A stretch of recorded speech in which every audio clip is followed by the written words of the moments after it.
give you, since we want to talk about email, let me start with the printing press. When the printing press was created, many human beings were like, awesome, we get the printing press. I could print a book, you could print a book, right? We could print flyers, we could fight those in power. However, what ended up happening over time, a very powerful technology, who ended up owning the printing presses? 4 major publishers in the United States, 4 major publishers, right? So if you wrote a great book, Anthony, and you wanted to get it out, you would then need an agent. Your agent would have to collaborate with one of those publishers. And that's how you got your word out. You can do self-publishing, but it's a much harder model, right? Yeah. Now go to the internet. The internet, which was this concept of decentralized computers, right? That you could use a protocol and you could send communications, bits of information, or even go back to when Morse code was created. But we started creating electrical devices, putting wires between them, or wireless, and we could communicate. Well, when that came out, when the internet came out in 1993, I wrote a book called Arts and the Internet, because a lot of my friends are artists. And I said, wow, great. The internet is going to help all these people reduce the cost of, they won't need their agents, right? They can go direct. But what ended up happening was there was consolidation of that technology. People got lazy. They didn't want to create their own websites. Everyone created Facebook pages, created videos on YouTube, right? And what ended up happening was 4 major social media companies now control the internet because they're the gatekeepers. Now, in 1997, transitioning to email, something profound occurred. My first venture into email was inventing email as a 14-year-old kid in Newark, New Jersey, a predominantly African-American community. Okay, that's where email came out of, helping secretaries go from the typewriter to the keyboard. That's the origin of email, period. Well, so I had my experience with email from 1978, 1993. In 1993, what people need to recognize when the World Wide Web came, email no longer was just an office application. Many people know before 93, we had emails, but there were inter-office email communications. When the web came, email went from being an office application to being a consumer application. So you had companies like Hotmail and AOL and Yahoo, right? Now, 1997 is a very important date to answer your question about technology and email, is that is a date when email volume overtook postal mail volume, okay? Email volume exceeded the amount of postal mail, snail mail. And I was running a different company. I'd won a competition to help the White House automatically analyze and route email when I was a PhD student at MIT. And I was running a company to automatically read email and route it for customer service applications. And I went to the Postal Service and I said, you know what? I said, we're in a very dangerous time. You guys, by the founders of the United States, were deemed with ensuring every American could have free speech and free reach. That means, right? That's why the Postal Service was created in 1787, that you and I could send a letter for the same amount of money. And the Postal Service was actually protected by a police force, which ensured that if I sent you a communication, Anthony, and if someone interfered, it was a 20-year sentence in prison. So the Postal Service was created by Franklin to make sure Americans could have free speech and free reach. All right. But what happened with these private companies was they had created email. And most people didn't bother reading the statements on these terms and conditions. And the terms and conditions of that were that they own your email. The Postal Service doesn't own your letters. Email volume exceeded postal mail volume. So I went to the heads of the Postal Service and I said, look, you guys must create a public version of email. That would be under the laws of the United States. If anyone interfered, it's a 20-year sentence in prison. They said, get out of here, you little kid. Not in those words. I was 22 years old, 29 years old. What do you know about the Postal Service? We're bigger than Walmart. We don't want to be in this email business. And I showed them that they can make a ton of money. You know, I believe Americans have paid about $20 a year to have their emails protected by the Constitution. 2011, Anthony, is when the Postal Service announced us about 18 years later that they're going out of business. This front page of the Wall Street Journal, and I gave a scathing article to Time Magazine. I said, these guys are idiots. Their job is to provide free speech, free communication platforms, right? That's what the Postal Service is. So the Inspector General of the Postal Service hired me, and I wrote a commissioned me to write 2 reports, which I showed in gross detail how they could make money and protect the free speech of the American public. They didn't do anything about it. So it's not technology that's going to save the world. It's policies. It's policies. And the policies of the swarm, the policies of the Zionists are always to take any good technology and enslave people with that technology. So that's what's happened with email. Email now is owned by private companies. When you use Google, Google owns your email. All these companies own that content. It's not like you said. Yeah. What's that? So I said, we don't know that until, somebody says it. So being 14 years old and you're creating email. So were you a nerd, a geek growing up? Where did you get to the point where, you lived in Bombay and you came to America and you're creating email? I mean, who does that's a that? good question. Yeah, I think typically people ask me this question in the beginning, but I think it's a good way to sort of close it. But yeah, let me give you my journey.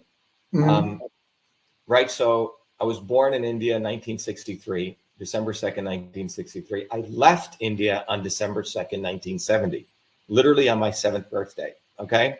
And my parents, we grew up in this caste system in India. We knew that the future was getting out of India, and America offered a lot more opportunities.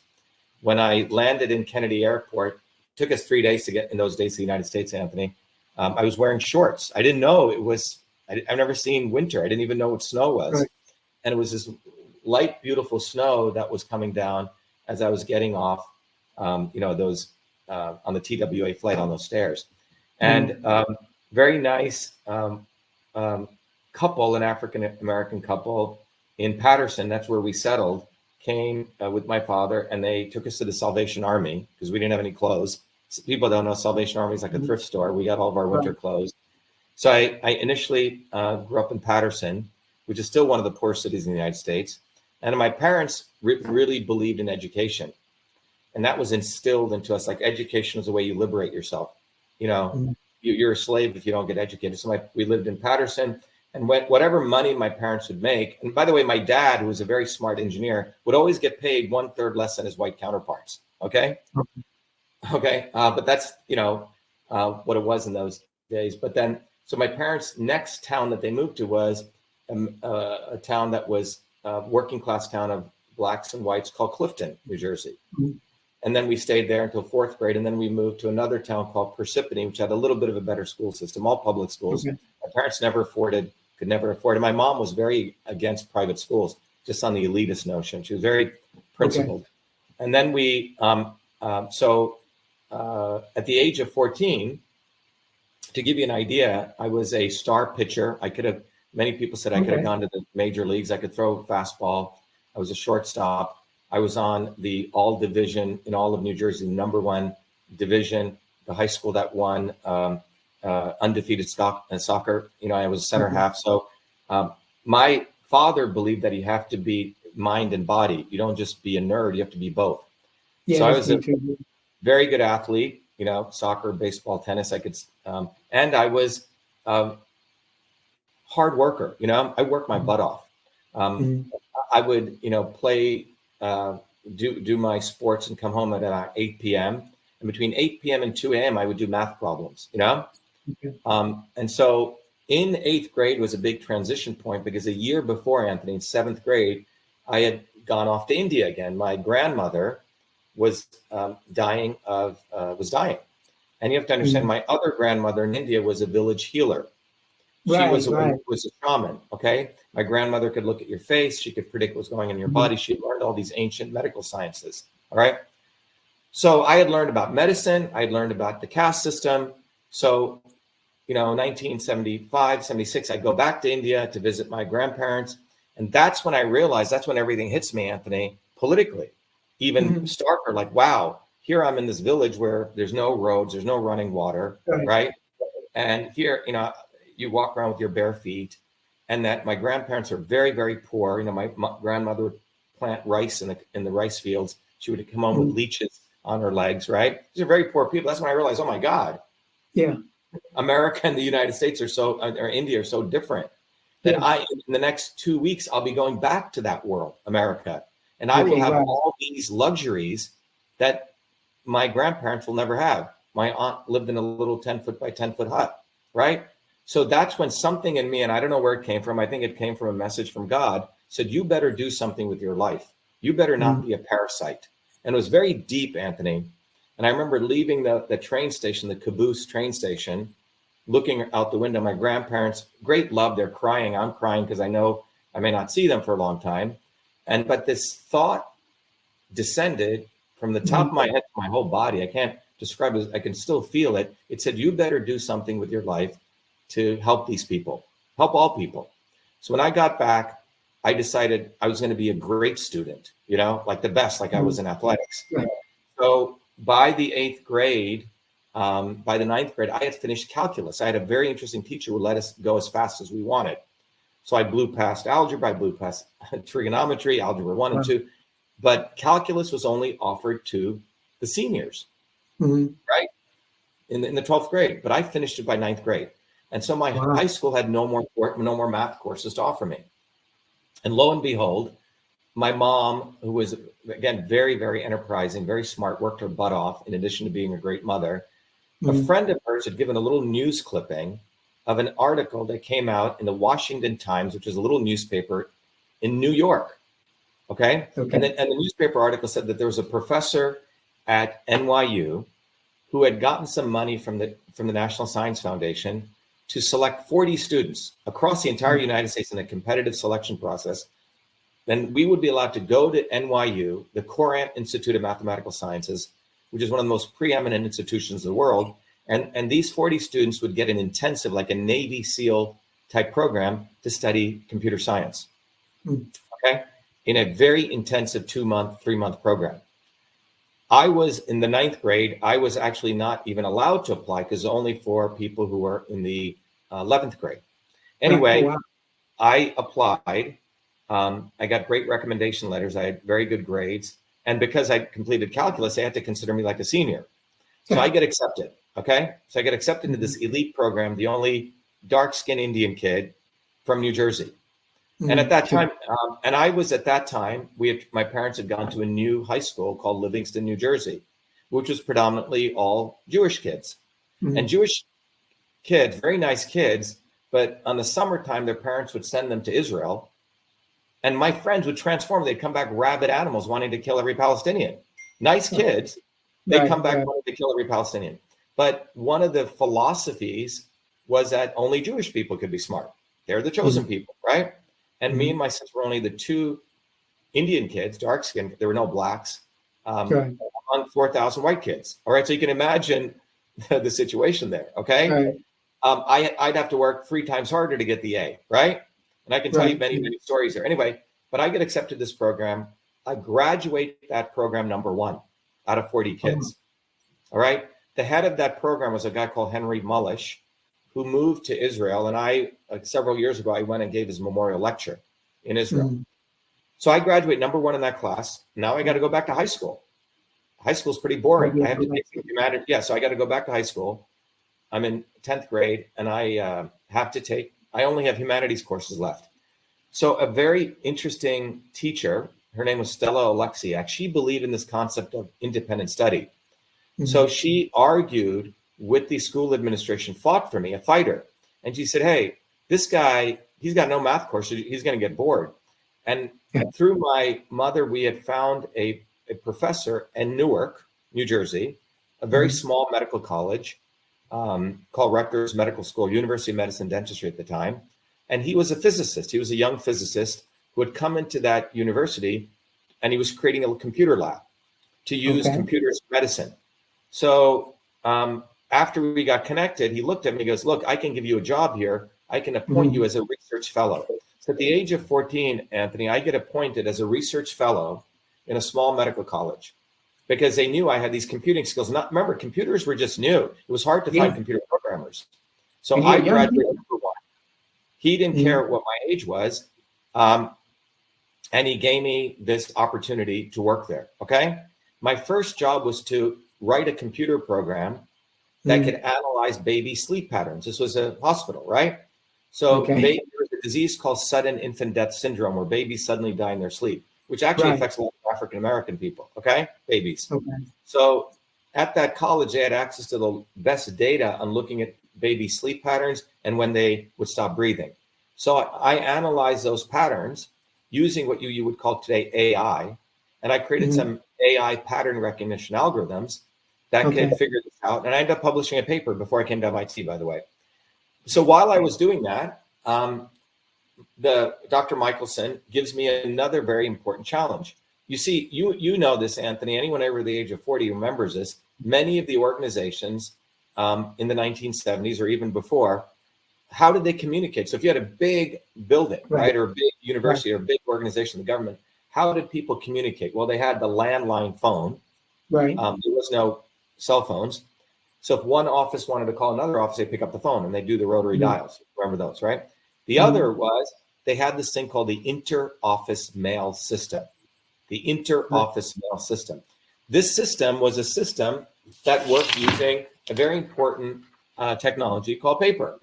Okay, you would write something called a memo. So if one doctor wanted to communicate with another doctor, let's say we were going to hire you, right? Dr. A would go to his secretary and say, he would say, Barbara, take a note. And she would be on her typewriter. And by the way, on her desk, she had a typewriter. She had something called an inbox where she would receive mails coming in. She had an outbox where she would put mail that needed to go out. She had another folder called a drafts folder. If she was working on something, that would be put there. She had big metal folders. You may remember these where you filed stuff. On her desk, she also had a little thing that dispensed paper clips. She had something called whiteout, and she had carbon paper. Okay. Remember this. And she had these envelopes that you put a string on. And in the office were these pneumatic tubes that you would send the letters through to the next office. This was called the inter-office paper-based mail system. Okay. Inter-office paper-based mail system. So Dr. A would go to his secretary, Barbara, and he'd say, hey, Barbara, we want to hire Anthony. Take a letter. And he would say to his boss, dear Dr. B, I would like to hire Anthony. Attached is his resume. So take a paper clip, they'd attach your resume. All right. I would like to hire Anthony. And he may do a CC, a carbon copy of that letter to human resources. Okay. And so on. Very complicated system. So the secretary would have to write the letter. After she wrote it, she'd put it in the drafts folder. The doctor would redline it. He'd say, well, you got this wrong, spelling mistake here, change this words. Then she would write the final letter. Because she had to do a carbon copy, she'd have to type that white paper with a piece of carbon paper on another piece of white paper. If she had to do this 10 times, she'd be typing 9 times. Okay. Right? Oh, yeah. Right. It was very different. They didn't have Xerox machines there yet. Okay. Yeah. So the bottom line is this was a very complicated system, Anthony. Right. And in those days, we had big mainframe computers and you could send simple messages, text messages like texting. But no one had ever taken this entire system, inbox, outbox, folders, BCC, CC, right? The address book, there was little address book groups, 100 different features of the inter-office mail system and put it in electronic form. Right. That's what I did. I did that in 50,000 lines of code in a programming language that was designed for math, very difficult, in 8 kilobytes of memory. I maybe went to bed always at 2, 3 a.m. I did that. I was treated as an equal, and there was no apartheid in Dr. Michelson's office. There were people 40, 50 years older than me. It was an amazing opportunity. And, how long did it take to do that? Well, the first version I did in about a year. But software, you keep adding more features and more features. I was a software engineer. I was a customer service person. I was a documentation person. I did all of it. And Dr. Michelson has a very interesting video. He says, one day I gave a talk to about 300 esteemed people, doctors in their white coats. And it was this 14-year-old kid talking about his email system. We deployed it. No one had ever done this before. And I named that system email. So I did all the features, named it email. And the only reason I named it email was because the operating system only allowed 5 characters, Anthony. It was not an obvious term. Okay. So because it was 5 characters. Yeah, it may seem like an obvious term, but I remember seeing it. I go, how do I pronounce it? Email. It's a weird thing. Okay. Did that. And then when I came to MIT in 1981, on the front page of MIT, they had highlighted 3 students. And I was the student. And they said, we have one student who created this email system. I was invited. I got elected student body president, freshman class president, and I was invited to the president's office, the president's house for dinner in December of 1981. And the president at that time was Paul Gray, who was on Reagan's Science White House Council. And Paul Gray had heard about my inventing email. He said, it is really too bad that the legislators in Congress don't understand software. You couldn't patent software. They thought software was just some paper. But in 1980, which I didn't know, the Computer Act of 1980 was passed, which allowed you to use copyright law to protect software inventions. It was called the Computer Act of 1980. So I then got the forms, applied for it on August 30th, 1982. I received the official recognition by the United States government as the inventor of email. It's black and white. So I named it email, wrote the code, which had all those features and have US copyright. The problem is, Anthony, I, as an Indian kid, was brought up to be very humble, not promote this. And I was really interested in medicine and systems. I was interested in how to fight the system as a kid. I was organizing demonstrations at MIT. I was interested in medicine, you see? So I went from 1981 in and out of MIT, earned 4 degrees, earned them. I wasn't given them. My papa didn't call up MIT and get me in, like the Kennedys or all these creeps. And I started 7 different companies. And in 2011, when my mom was dying of this horrible disease, in a suitcase, she had saved all of these materials, the code, the tapes. The senior editor of Time magazine came to my know this, and he's the one who went through all the material. And he wrote a very big article called "The Man Who Invented Email." Right, I've read that. Then it went into the Smithsonian, and that's when it created a unfortunate fabricated controversy. This is what these guys do, because during that period where I wasn't promoting the truth, the Zionists and the forces of power, profit, and control had promoted that Raytheon was the inventors of email. Raytheon is a defense company, and they had in 2007, they had hired, or they'd merged with a company where a guy had used the @ symbol to send text messages. That's not email, That would make Samuel Morse. Sending text messages between electronic devices is not email. Email is a system, just like that would make Facebook email, right? Email is a system that I created. So anyway, I was teaching a class at MIT, running a company called Cytosolve, and all this controversy hits when my stuff goes in the Smithsonian. I'm a fraud. I didn't create email. I'm an asshole. You can see it.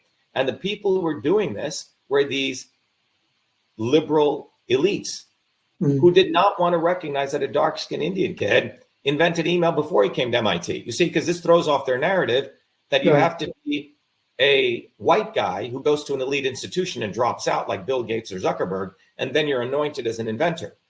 The fact is, email was invented by a 14-year-old dark-skinned Indian kid in Newark, New Jersey, where nothing is supposed to come out of. But so did you get any recognition, any I don't know, money or anything? Yeah. So remember, so I didn't make a penny off inventing email. I made money doing other things because copyright law does not give you royalties, because it doesn't protect design. But in 2016, when all this vitriol took place, I won a major lawsuit, won $1 million and nearly $1 million, and 3 of those defamatory articles were pulled down. But again, the Zionist media never wanted to cover that, you see, because the whole notion here is the concept of the caste system, right?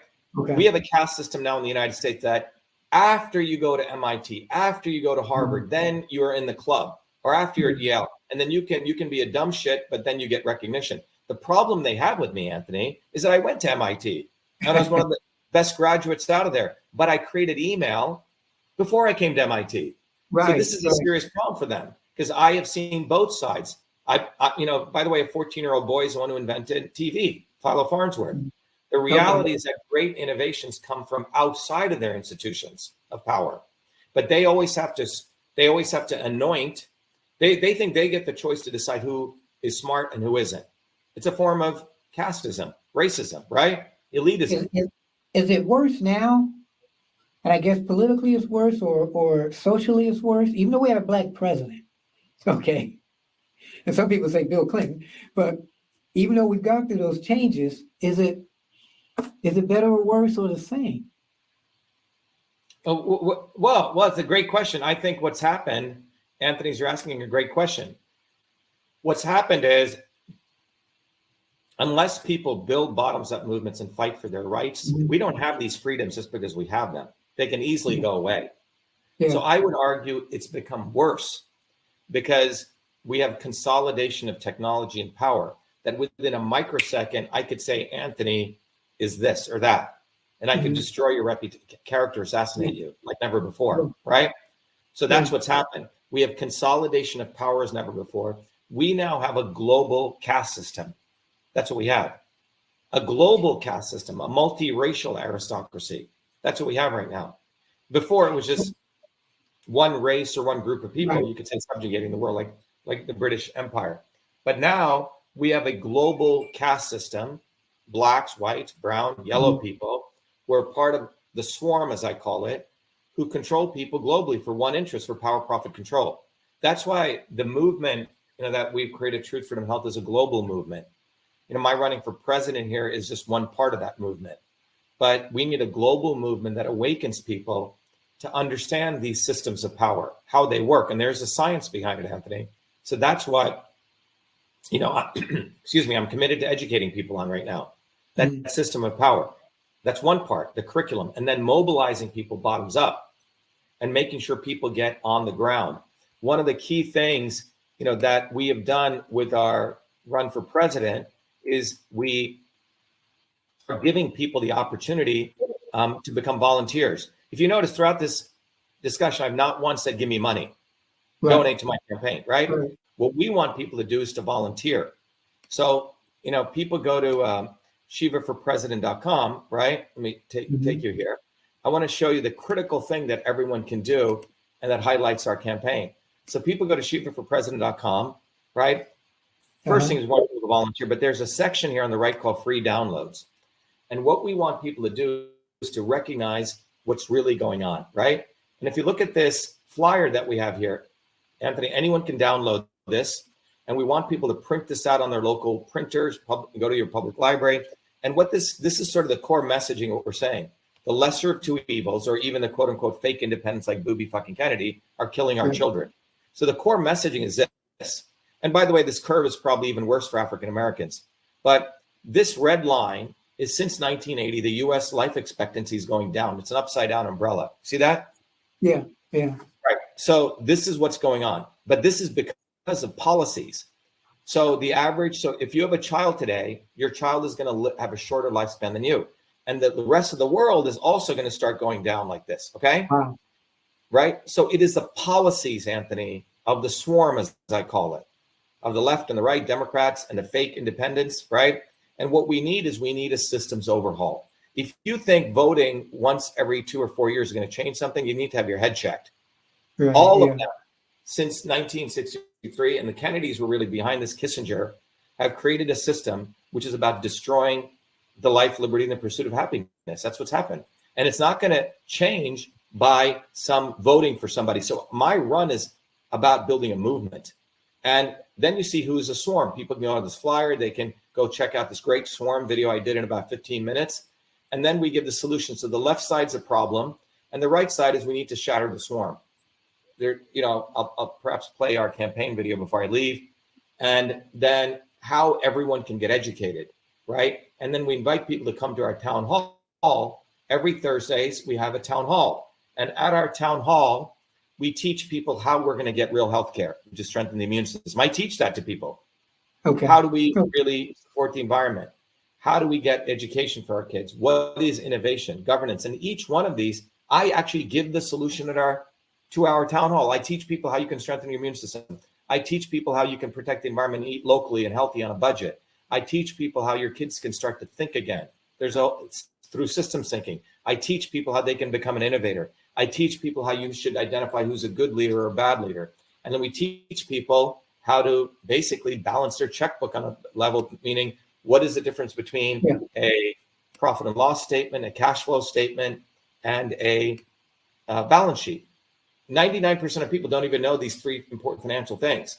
So then how much of that too also should be from Parents or even schools, because let's say you're about to graduate from 12th grade, and there may be some schools, depending where you're at, that don't even tell you how to balance a budget, how to get a job.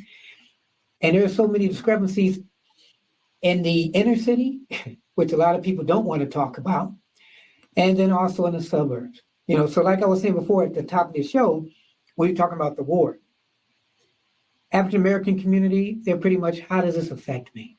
Okay. And is that because politicians out there who are supposed to be in their community aren't really doing their job to help people out? Why is it that most people, African Americans, they don't believe in voting? Because they're like, well, because they're smart, because they're absolutely intelligent. They're very smart. By the way, I just want to let everyone know, Thursdays at 11 a.m., Anthony, if you can come, and at 8 p.m., Thursdays is like a 20-hour day for me. We do a town hall. And by the way, I'm the only presidential candidate who actually talks to people directly. We take on questions. We do it every week. Okay. So at 11 a.m., people can come. And at 8 p.m., again, I do it because we have a global community. But let me answer this question. Look, you asked who I admired. The last sort of real black leader I identified with, or world leader, was Malcolm X. Had Malcolm not been executed, the world would be very, very different in my view. Okay. He was not a poverty pimp. Most of these black misleaders are all poverty pimps. Al Sharpton being an example of one of them, right?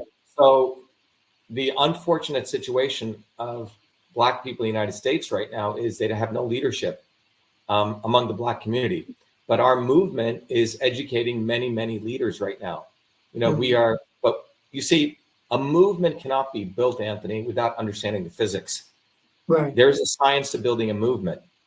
Just like there's a science to making an iPhone, there's a science to doing everything. So it took me about 40 years to understand this dynamics.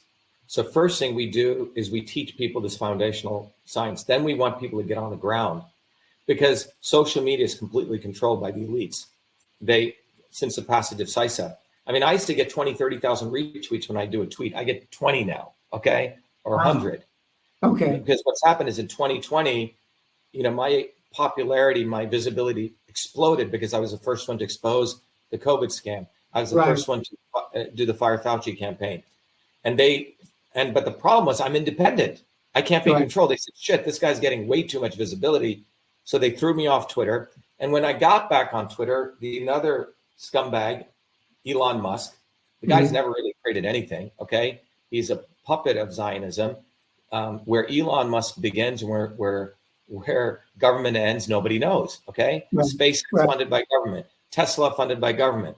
Twitter supported by government. All these things. So when I got back on Twitter in late 2022, I did a tweet. I said, Elon, why don't you make me your CEO? I invented email. That went viral. It got 20 million views. And then I started exposing Elon for being one with government because he still has not taken down that backdoor portal. Right. And after that, my views went down precipitously from 500,000 views per day down to 5,000 because they do not want me being visible to the broad masses of people. They will put Kennedy out there because he's a fake bullshitter. Okay. He's a bullshitter. They will put any mainstream media that accepts you or? No, they're not going to accept me. Now, they figured me out, Anthony. There's no way. There'd be suicide for them. If imagine me being on mainstream media talking about death to Zionism and why we need to arm the Palestinians and what I would do. Because the vast majority of black people, probably most black people, and the vast majority of Americans do not want to vote anymore because they know it's a scam. And they're actually the smart ones.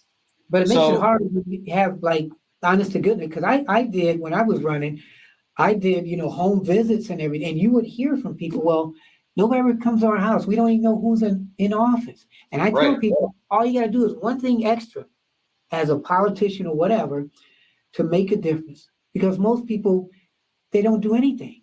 And all you got to do is just one thing different. Show up to their house, do a job there. Don't just be unopposed, or when it's election time, you just know you're getting in, whether it's a small town or, across the country. Yeah, so let's talk about solutions, Anthony, as we look. I have a solution. It's took me 50 years to figure out how to destroy this evil, okay? And the only way to destroy evil is it comes down to the individual raising their consciousness. You and I are one or two people. But the issue is, what do I mean by that, raising their consciousness? The only way to raise people's consciousness is to recognize there are physical laws which run every system in the universe.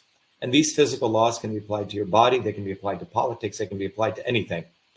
And I, with all humility, yes, I invented email, I invented many other things, but I think my greatest contribution, history will show, will be that I uncovered these laws.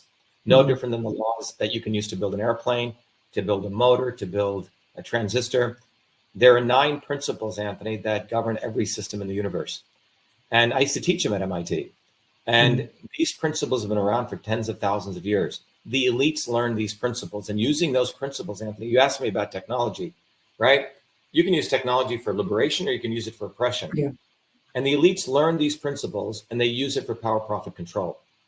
And my mission is to educate as many people as we can and create a global movement with a bottoms-up movement. Doesn't mean you don't have leaders, but you facilitate leaders, a global movement for truth, freedom, health. And that's what we've created. And we've made it accessible to all people, but my running for president is a part of that movement.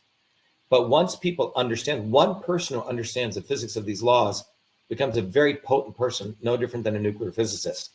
So it's not, we're not here to convince people. We're here to find those people who are moving along their journey and want this last piece of knowledge, which makes them very, very powerful beings in their neighborhoods, so they can become leaders and galvanize people. Because once you understand the dynamics of how the elites control people, we can use that same knowledge, technology, for advancing truth, freedom, health. So now when you're not doing all this, what do you do for fun? What do I do for fun? Yeah. Well, I have 2 dogs, you know. Okay. I love animals, and I love actually staying in pretty good shape. You know, I love sports. I enjoy, I enjoy really doing a lot of athletic stuff and building the body and the mind. So that's what I enjoy doing. I love visiting a lot of places. You know, I wish I had more time. I have visited. I went to recently in March. I went to an island called Sardinia. Sardinia is a place where it has the highest per capita of people living over 100 in the world. Oh, wow. Okay. Yeah, so it's called the Blue Zone, and people, and because of my interest in medicine, I also went there. And there, so if you look at Sardinia, it's this island that looks like sort of an egg shape. In the middle right part, the seacoast part of that egg, is a place called Ogliastra, where people live over 100 years ago, the most per capita. And so I was very curious what they ate, the kind of things they do. What emerges is the reason that people live the longest. The reason that people live the longest is because of community. Very fascinating. Social relationships. Because when you have close bonds and you feel secure, your body has a set of genes called CTRA1 genes, which are suppressed. And when they're not suppressed, and you're angst and you're stressful and you don't have good social relationships, those genes will create inflammatories in your body. They will cause aging. They will destroy your immune system. So it's not the foods that, yes, food is important. Yes, exercise is important. But the number one reason people live long is they have communities. You know, they have their church groups, right? People they can trust. And all of those things have been destroyed because the elites want people fighting woke versus anti-woke, right? Transgender versus monogender. They create all this nonsensical things, but they do not want the real fight taking place, which is us versus them, Anthony. They do not want the 8 billion taking on the 0.01% of Zionism, which destroys the rest of us. Yeah. And that's why I think if America wants to be on the right side, you have to look at it. And I have to be very bold in saying this, but we're on the wrong side of history in Israel. We have to, if we want to send military aid to the Palestinians. If we believe in the Second Amendment, arm the Palestinians, because Zionism is racism in the service of imperialism. It has nothing to do with being American. It's in fact anti-Semitic. And that's what we need to wake people up to. We have an important opportunity right now to educate people. Like, here's a clear line. Are you on the side of Zionism, which is racist, anti-American, anti-human, or are you on the side of wanting to defeat Zionism? That's the red line to me. And it's kind of like when I read the Man in the Arena thing, when you're out there and you're on your own, and You ever get to a point where every now and then you say, well, why am I doing this? Well, I know why I'm doing this. When Uh-huh. I'm reminded of that 12-year-old kid being in that train station, where I see my Mhm. grandparents crying and they have nothing, and the working class people I grew up with, in a lot of immigrants who I grew up in New Jersey, worked their butts off. So I actually think about, if anything, how we can defeat these people faster and sooner, Anthony. That's what I think about a lot. And that's why I think, in addition to inventing email and Cytosolve and getting all my degrees, I think the invention of Truth, Freedom, Health will be my greatest contribution, because it's a global movement that enables people to become their own leaders and to get educated, or we're going to be enslaved. But once you understand the science of systems, Anthony, it becomes very easy Right. to realize that you don't want to be played. It becomes easy to see what a scumbag, what an evil human being Robert effing Kennedy is. Here's a guy who calls for the butchering of the Palestinians. Yeah. Right? And Yeah. meanwhile, all these people think he's out to save us. Or Tulsi Gabbard, who was all about invading Iraq. Right? So they have people like Tulsi Gabbard, and these are satanic people, because they are the true Satans, because people think, oh, Booby Kennedy, he's fighting for me. No, he isn't. He's devil incarnate. Situations So the sometimes more bring truth to light.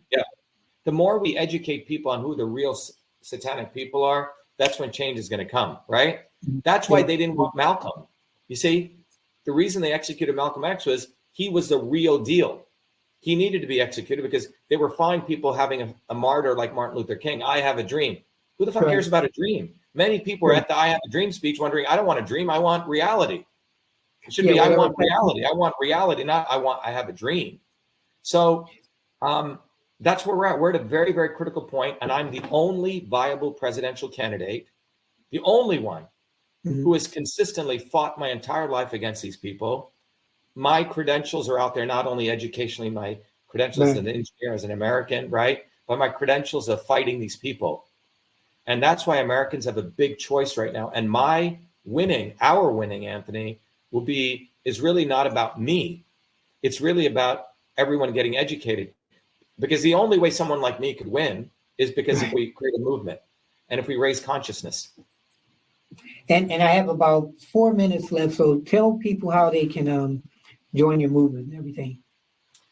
Yeah, I will play a video, our campaign video. But number one, in order to join the movement, what I recommend people do is, first of all, become a volunteer. Okay, go to Shiva 4 president.com and volunteer to become a part of this campaign. And when you volunteer, what I want to recommend people is, here's the website. There's a little volunteer button, because we need to get on the ballot in every state, as do the other candidates, but you have to collect signatures. So you can go right here and you can volunteer. The other thing is, if you want to donate, be very clear that when you give me something, I give you back books, I give you courses. I give them the entire Truth, Freedom, Health program, Anthony, because I want people to get educated. All right. But you don't have to donate. All right. The other thing that people can do, again, it's cost free, is go to the free download section and download this flyer, print it out. We want to get about 100 million of this distributed all over the world, because this gets down to what the problem is and what the solution is. And then the other thing, Anthony, people can do, if they really want to get educated, they can become part of the Truth, Freedom, Health movement. And the Truth, Freedom, Health movement will give people the foundational training of what they need if they want to become real scholars and understand the dynamics of the system. And when people contribute, we support people's educational, it's Anthony there with that. So, but the key thing is, Anthony, we need volunteers. So people should go to Shiva 4 president.com, volunteer. People globally want to support the larger movement, go to truthfreedomhealth.com, become a warrior scholar, get educated. And our model is a learn, teach, and serve model, Anthony. People learn, then we make sure they teach other people and they get on the ground and serve. It's not enough, oh, thank you, Dr. Shiva, for this knowledge. Right. Then they move on. That's only, you're actually being a parasite if you do that. Yeah. So they learn and then they teach, which is good. Yes, and for kids, we want, I went to India about 2 years ago, and I gave the entire program to around 1,500 kids in a village school. So we want kids to learn how to think, not what to think, but how to think. So the action call for people is go to truthfreedomhealth.com, become a warrior scholar, go to Shiva for President, volunteer, get that flyer and hand it out to as many people as you can. because you can go door to door. You can talk to your neighbors. You can tell them, look, they're killing your children. That's what they're literally doing. Yeah. And if you don't care about that, well, then go join Zionists, because they're killing children right now in Gaza. So we've had on the program Dr. Shiva, who is running for president of the United States. Very enthused, very energetic young man. Also created email, and we're gonna do another show to talk about your upbringing and some of this other stuff, that the health, the spiritual, the political. And so hopefully you'll join us back too. Yeah, Anthony, thank you very much for your thoughtful comments and your questions. And to those people listening, I'll just put the banner up. What we talked about today is America's on the wrong side, and we need to arm the Palestinians.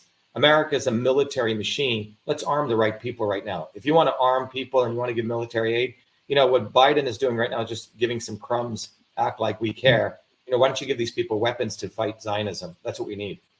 And on that, you've been watching yours truly, Keeping It Honest with Anthony Parker Alexander. Tell your friends, share, like, and continue to support the people who we have on this show. You may not like whatever we have, but at the end of the day, hopefully you'll respect it. I'm Anthony Parker. Keep your head up, never look down, always believe in yourself, and therein will lie your answer. Thank you again, Dr. Shiva. Thank you, Anthony. As we check out, I'm just going to play our video for people, and you can cut it later. Thank you, everyone. Be well, be the light. And this is our campaign video. Everyone support Anthony.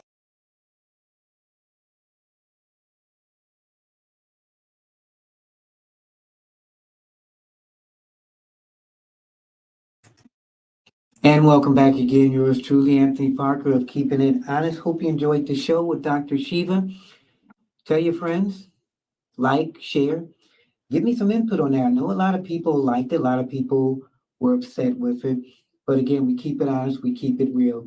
So tell your friends, parkerman2011 at gmail.com, parkerman2011 at gmail.com. Share, like, and enjoy. God bless.